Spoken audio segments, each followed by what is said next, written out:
অনুরোধ করলাম যে আপনারা তাদেরকে দ্রুত গ্রেফতার করেন।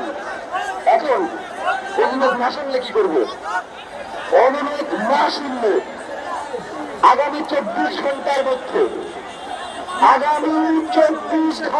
মধ্যে ওসমান হাদিকে তারা খুন দিয়েছে, খুনের পরিকল্পনা করেছে, খুনিদেরকে আশ্রয় দিয়েছে, খুনের সহায়তা করেছে, প্রত্যেককে গ্রেফতার করে বিচারের মুখোমুখি করতে হবে।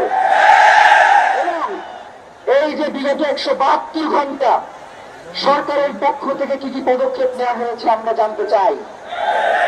যখন এই গুলির কথা বলা হয় তখন আপনি পেঁয়াজ ঘোষণায় আলাপ দেন, মানুষের সাথে মানুষের আবেগকে আপনারা মূল্যায়ন করেন না কেন? জুলাই আপনাদেরকে কি শিখাই গেছে? লাখ ওই জায়গায় দিয়ে বের করে দেবে। ফজলামের জায়গা বন্ধ, মুরব্বী মানুষ হাসতে হাসতে বলে পেঁয়াজের দাম আলুর দাম, মানে কি? আপনি কিসের স্বরাষ্ট্র উপদেষ্টা মিয়া? আপনার দেশের ভার ভিত্তিক নাই।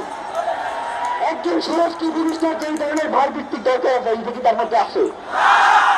আমরা জুলাই পরবর্তী যারা আসছে প্রত্যেককেই সম্মান করতে হবে। সম্মান করছি না?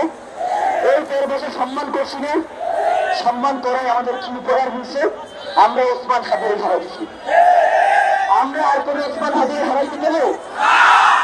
আমরা আর বাংলার জমিনে প্রতিবাদ কায়েম হইতে দিব? ওসমান হাদিকে সবসময় বলছে যে আমি যদি মরেও যাই এই লড়াইকে থামানো যাবে না।